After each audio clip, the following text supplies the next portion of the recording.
Coming up next, we learn about working after retirement. Stay tuned, because the better part starts now.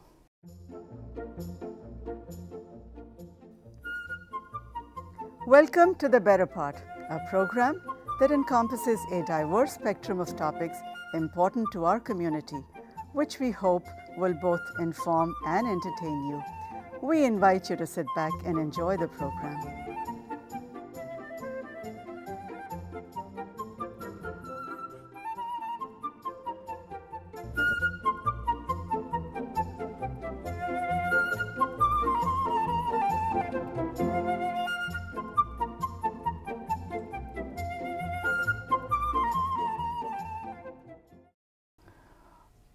Welcome. I'm Sarah Doxiadis, and with us in the studio today is Dr. Charles Bedord. We'll be talking about working after retirement and the fact that you can take it with you. Welcome, Dr. Bedord. Well, thank you. Good to be here. And Sarah, we've known each other for a while, so please just call me Chuck or Charles. Appreciate it. Well, thank you. Chuck it is then. We're very lucky to have you here with us. I'm wondering if you'd tell us a little bit about how you were able to retire and take your knowledge and experience with you into working after retirement. Well, when it came time that I was looking at retirement, what I did was that I didn't want to I didn't want to be inactive, but what I wanted to do was something related to what I was familiar with and what I had built up a lot of expertise in. So I looked at what I was doing in the area of medical research, pharmaceutical drug development, and started to think, is there something that I could do in retirement, and particularly from home in retirement, that would be related to this? And the more I thought about it, the more I talked to people, something in the area of medical writing or medical editing seemed to be a good logical choice. Now, why did that seem to be a logical choice? Did you have a background in writing and editing in your professional life? Not a real strong background, but what I did was that I got a bachelor's degree in political science. It was kind of interesting because I grew up in the Chicago area, and of course that was during the time of the original mayor, Richard J. Daley, and politics was kind of the national sport in the city at that time. We used to watch the city council's meetings live on TV and so on. And when I went to college, I decided, well, political science would be a good area. But I was also always very interested in the hard sciences. So I took a lot of chemistry and physics and biology at the same time. And at the end of 5 years, I wound up with just about a double degree in biochemistry and political science. So I decided I'd go to graduate school in biochemistry, so I got a PhD in biochemistry. And what did you do with your PhD in biochemistry? It sounds like to me that the political science end of it would help you negotiate in the academic world. But what did you do after you got your doctoral degree? Well, after I got my doctorate degree, I did what a lot of good young PhDs do, and I went off to a postdoc. And what a postdoc is more or less of a temporary 2 to 3 year paid fellowship or paid working in a laboratory type of position where you go to a well-known researcher in the area that you've worked in as a graduate student and actually work in the lab full-time doing research for a period of about 2 to 3 years. And I did a postdoc at Washington State University. And at the end of my stint at Washington State, I started to apply around for various positions, and I was hired by Syntex Corporation, the large pharmaceutical company in Palo Alto, California. So we made the move from Pullman, Washington, down to Palo Alto, California. I went to work for Syntex, and that turned into a full-time position at Syntex, and I worked 10 years in the laboratory. So did you really come for the work or for the weather? The work, definitely. Being in Chicago in the cold, snow, and wind and rain up in Washington didn't bother me at all. But I came down for the work and the research at Syntex in Palo Alto. So what kind of topics did you research? Well, I worked in the area of skin biology and dermatology. And we had particular interest in the basic biological mechanisms that were behind dermatology diseases such as acne and also psoriasis. So we were looking what goes wrong in psoriasis molecularly in the skin cells, what goes wrong in acne in the skin cells. So we did a lot of work there, and we used animal models, did basic research, and actually that was very akin to being in academia, where you did research, you presented it, you published your papers, and you interacted with a lot of other researchers in the area. Well, when we were talking before this interview, you mentioned that in fact throughout your career you'd had opportunities to write, I think, up to 17 professional papers, and you also helped to edit and review some professionally refereed papers. Is that correct? Yes. While I was at Syntex in particular, and also during my postdoc years at Washington State, I published 17, like you said, different abstracts and full-blown professional papers. And also, once you start doing this, the journals that you publish these in start to contact you and ask you if you'd like to review papers written by other researchers. So, for instance, a certain journal would send me a manuscript and say, this is written by Dr. So-and-so at this particular university, and would you be interested in reviewing this for content? Does the paper make sense? Is it well written? Do the conclusions support the results, et cetera, et cetera? So and then they use these recommendations to determine if it'll be accepted in the journal. Very good. So it sounds like you did actually have some serious experience on the editing side and the writing side in your original career, so to speak, and now in your post-retirement career. How has this helped you actually research and find jobs in editing in the fields you've been involved in? Well, certainly, in addition to the reviewing of papers and writing papers, I also had a lot of experience writing for Food and Drug Administration, not as an employee, but correspondence and talking with people in FDA.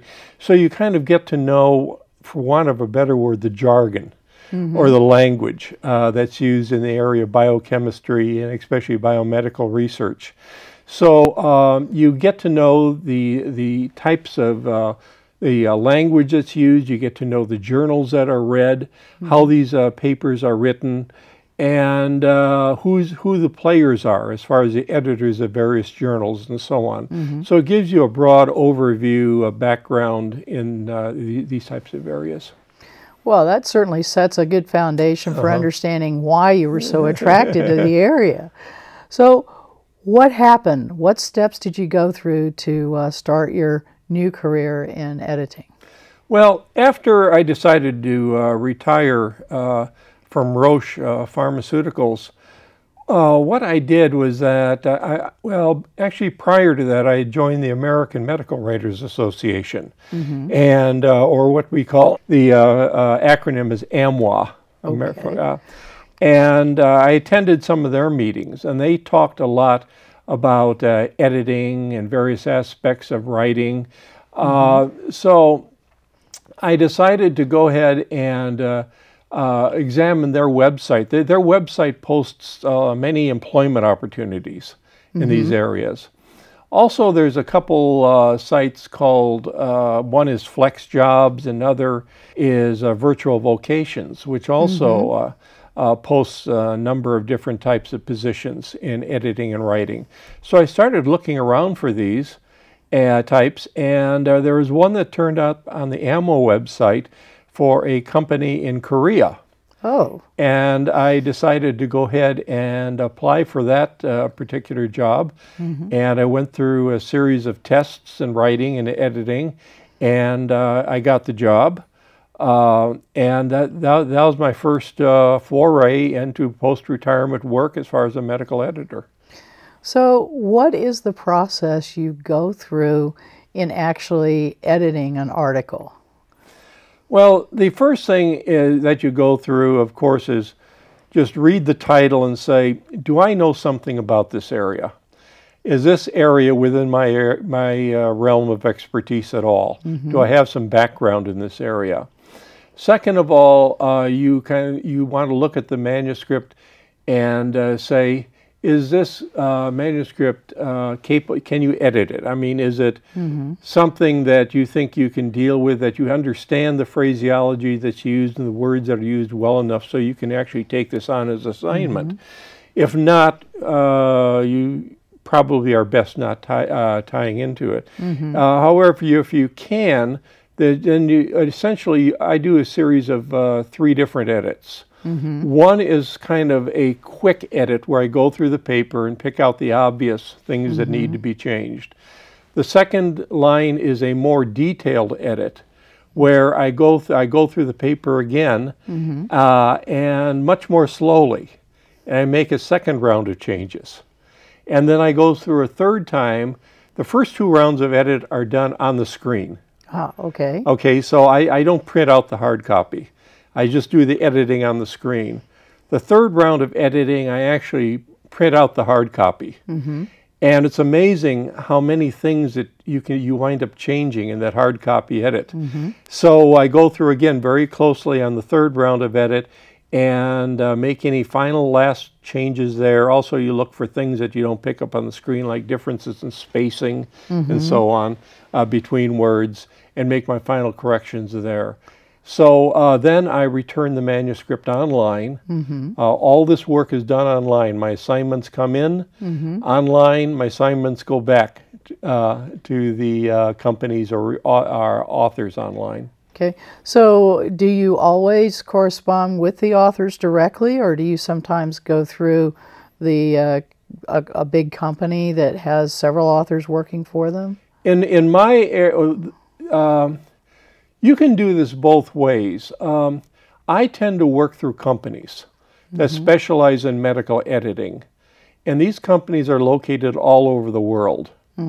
I work with companies in India and Korea and Ireland and Taipei and Taiwan, and these are companies that contract with the universities and medical centers in their countries.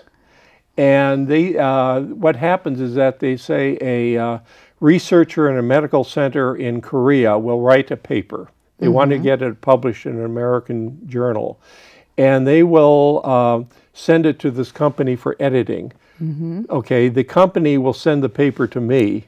I send it back to the company, and then the company sends it back to the author. Okay. So it's a little bit convoluted route of going back and forth, but that's essentially how it works. There are other editors who work directly with the, so I personally almost never correspond directly with the author. I correspond with the company. Other editors contract directly with the writer. So they'll have a one-on-one relationship with the author of the paper. I tend not to do that. So does this give you, by working primarily with the companies, give you the opportunity to work with more different authors' work? Obviously, you said you're not directly connected to the authors, but do you see a more diverse range of authors because you're doing this through companies? Absolutely. Absolutely. I have edited, I have backgrounds from my days in the pharmaceutical industry. I've had experience in managing clinical development programs, and many of them in oncology. I spent 12 years in working exclusively in cancer research at 3 different companies, and then I've worked in rheumatology, I've worked in ophthalmology, so I've worked in the area of HIV and AIDS, and many, many others that I'm not thinking of off the top of my head. but I get a wide range of papers, and some in nutraceuticals too. And what are nutraceuticals? Nutraceuticals are natural products that are sold as nutrient supplements or healthcare supplements that you buy in the drugstore and so on. These are not prescription pharmaceuticals. They're sold over the counter. But still, there's a great deal of interest in these types of products as far as do they work, do they not work, what is their potential mechanism of action if they do work, etc. So I also edit in that area. Well, you mentioned early on that your first article to review and edit was from someone in Korea. Is that correct? Yes, yes. And yet you've mentioned several other countries too. So are you working with a lot of articles that are primarily by authors who have English as a second language? Yes, just about exclusively. I specialize in working with scientists and doctors, MDs, who know some English, but it is not their native language. It's, for instance, if I were to go to Korea and I were to try to write a paper in Korean, just knowing a little bit of Korean language, I mean, I would have a very difficult time with it. So turn that around, and that's what these researchers are trying to do with English. So it's this is really my area of specialty. So it's a matter of knowing enough about the type of language that is required for professional journals, knowing where this research is going, what the point is they're trying to make, that you can take these types of convoluted sentences and turn them into something that makes a story. Well, basically, each paper is divided. Scientific papers are kind of they're kind of a special breed, in that manuscripts start out, first of all, with an abstract. Okay. And abstracts can be structured or unstructured, we call. The abstract is the first thing you see when you start to read the paper. And this usually, it goes from anywhere from, a typical one will go from about 250 to 500 words. And this will often contain 3 sections. This will contain purpose of the study, semicolon, methods of the study, semicolon, you describe that, results of the study, conclusions. So that's all said in about 250 to 500 words. So it's basically the summary right up front. The summary, right up front. Then after that, you have the introduction to the paper, which is generally, I'd say a typical introduction is about 2 to 3 pages long, where they give a background. Why is this research interesting? What's been done in this area of research in the past? And why did we do what we've done, more or less? Okay. Then you go into, after that introduction, you go into the methodology section of the paper. That's a whole different section.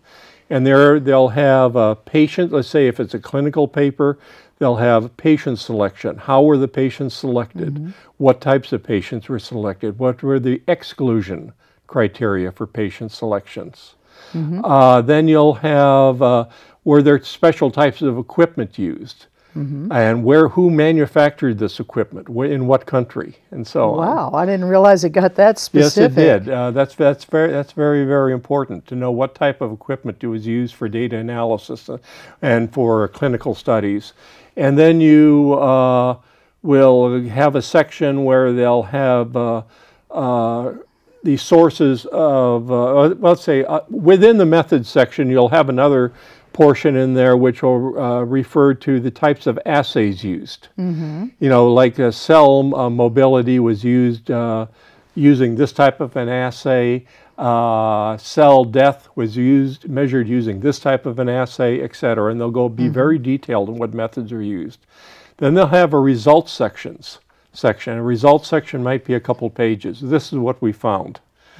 Okay, let's say effects of drug X on cell death. Here's what we found. Effects of drug X on, say, overall survival of patients. This is what we found, and so on.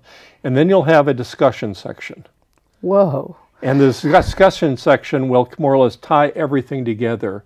In other words, here's what we wanted to do, here's what we did, here's what we found, Why is it important? What needs to be done next? When you are through looking at the paper, do you also have some other related elements you have to look at, tables or graphs or things like that? Absolutely. Just about every paper you get comes with several figures, and it comes with one or more tables. And it's important to know, for instance, is each figure and table that you get, is there a reference to it in the manuscript itself? Or is there something that they sent you that's not referred to in the manuscript? Number two, are these tables and figures formatted correctly? And are the figure legends and table legends, well, they'll always need editing. And does the results make sense? I mean, from what they say, from the verbal results they give in the paper and what they show in the numbers, do the two make sense? Do they coincide? And of course, you know, most all the time they do, most all the time. If they don't, sometimes you have to make notes to the author in your editing. You know, that, you know, please clarify, this data does not appear to show what you state in the paper, et cetera, et cetera. That must be a little touchy at times. A little touchy, but on the other hand, and many times, you know, sometimes I'm wrong. I mean, sometimes it's an area that, okay, it does make sense and I really can't see it. But on the other hand, if I don't make that kind of a comment, I don't feel that the author is getting what they're paid for. In other words, the author is taking this step to submit this paper for editing for a fee. They're paying money for this. And if I don't be honest with them and make my comments as I see them, they're not getting what they paid for. And to me, that's very important. And if I'm wrong, I'm wrong. Well, and so be it then, but it sounds like you have opportunity to correct that. That's right. So as I've watched you and listened to you talking about what you've been doing, your face lights up, you have a big smile, you obviously enjoy what you're doing. What is the big thing? What do you get the most out of? How do you remain actually engaged in the process? Well, first of all, I just love the biological science. I love medical technology, and I did this I was in that area for about 30 years, and I thoroughly enjoy it.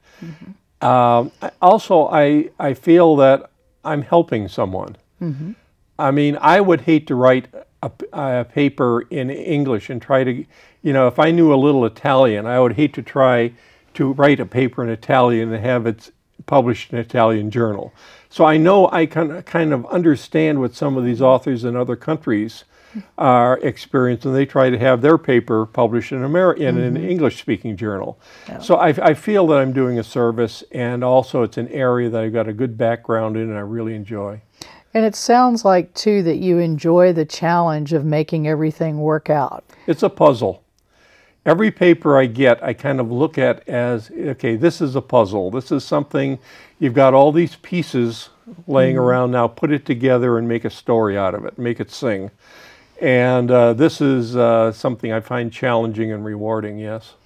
Yeah, it sounds like something that would be fun with the proper background, and obviously, in your case, you needed a lot of work experience and a PhD to even get your foot in the door, I'm sure.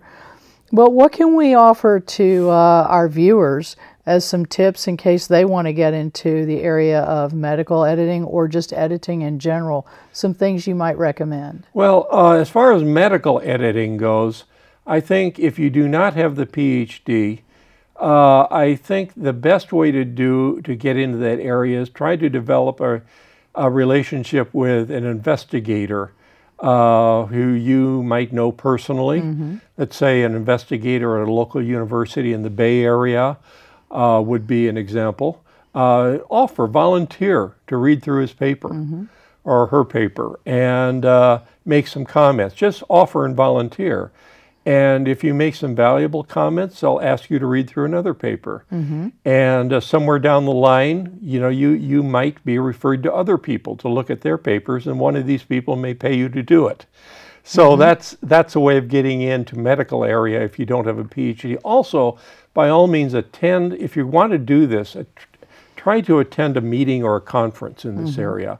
There's a local AMWA chapter in the Bay Area, Northern California, of a chapter of American Medical Writers Association, where you get to know people.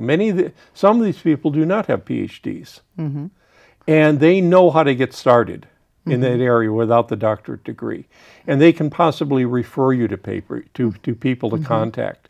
So that's one way to do it. As far as other areas of editing, for instance, there's all types of editing jobs out there. Let's say for various other types of publications, home and garden magazines, mechanics magazines, sporting magazines, and many of these jobs are listed on websites. Such again, I mentioned these before: virtual vocations, flex jobs, etc. Just go into these websites and see what's available, because many of them are there, and you can apply for them online. So it sounds like there are opportunities for people, whether they are involved in the medical field or perhaps something that they either worked heavily in their pre-retirement life, or maybe even a hobby. That's right. That would lend opportunity to editing. Right. That's correct. I think, you mentioned the word hobby. I kind of started in this area almost kind of as a hobby. And then it became something more and more I got into it. I really loved it. And I started to take on, more and more jobs. And you have to be careful that you don't take on more than you can accept, than you can really do well. It's important to do a good job on what you have more than a mediocre job in many things. Yep. Much more important.